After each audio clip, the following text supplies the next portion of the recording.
Hey, I'm Markia. Want to hear something scary? Roadkiller. Every Christmas, Ani and Catherine would drive up to meet their family at the cabin they shared in the Alaskan woods. Ani loved staying there, but she hated the drive because of her sister. Catherine was the oldest and very bossy, especially on trips. The weather was on the verge of a snowstorm and visibility wasn't great, but Ani was trying to make good time and hoping she could beat the storm. Catherine was doing her best backseat driving, telling her sister to slow down or to even pull over so she could drive. Soon, they were arguing, just like they did on this trip every year. As things got heated, Ani took her eyes off the road to yell at Catherine, who suddenly gasped, "Look out!" Up ahead, standing in the center of the road, staring straight into their headlights, was a white reindeer. Had the light not been reflecting in his eyes, Ani wouldn't have seen it at all. There was barely enough time for her to slam on the brakes and swerve. The sisters screamed as the car spun out of control and smashed hard into a bank of snow along the edge of the road. They looked back and saw that they narrowly missed the majestic reindeer that now turned and looked at them. It jerked erratically as it moved, and its eyes still glowed a bright orange, even in the dark. Everything seemed to quiet as the snow gently fell around them.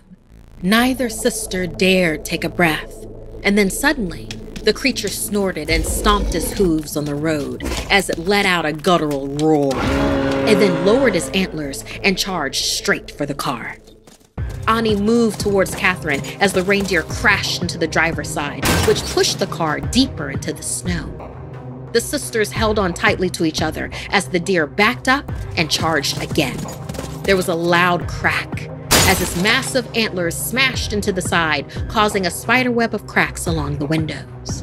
They braced for another impact, but it never came. Ani and Catherine looked for the reindeer, but it was still snowing hard. It could have been a few feet or a few miles away, and they would not have been able to tell. Catherine calmed down enough to take charge and told Ani to get them out of there. The old resentment started to creep in, but Ani realized that her sister was right and started the car. She shifted it into drive, but the car wouldn't move. The animal had pushed them too deep into the snow. They both reached for their phones at the same time and tried to call their dad. Ani gave her sister a sarcastic smirk when she got through first. He knew where they were located and said they would be there within the hour. No other vehicles passed as they sat there, waiting. After a long, awkward silence, Ani decided she'd try to make peace with her sister. But when she turned to her, there was terror on Catherine's face. She was trying to speak, but nothing was coming out. She pointed behind Ani, who slowly turned and looked through the cracked windows. The reindeer had returned. Only this time, something was very wrong with it. The beast now stood on its hind legs and walked erratically towards them. They watched as the reindeer's face shifted and looked more like a crazed man. The hooves on his front legs gave way to clawed hands as it lurched closer. It dug into their door frame and began to pull on it.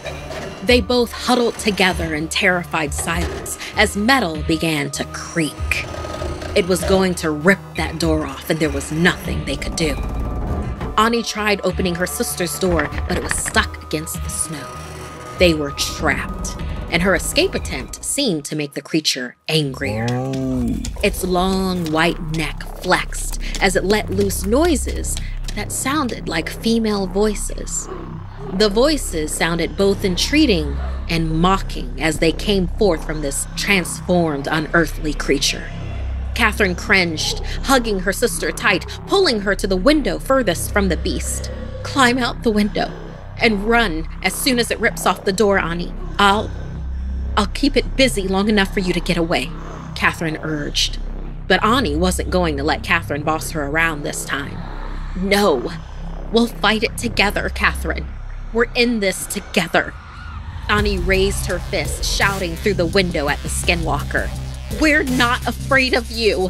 Suddenly, light filled the car as they could see another vehicle quickly approaching. The creature looked as well and snarled. It glanced one more time at the both of them, pinning them with its glowing eyes, and then ran for the woods, transforming back into a reindeer as it disappeared into the night. The girls were relieved as the truck stopped and their parents got out wielding snow shovels. As the sisters pulled back onto the road, they were followed closely behind by their parents. Their dad noted in a text that their back license plate was missing, the one thing that could identify them in their car if someone had the means to find it. The sisters shivered, aware that they could never be certain that it wouldn't one day find them and try to finish what it had started.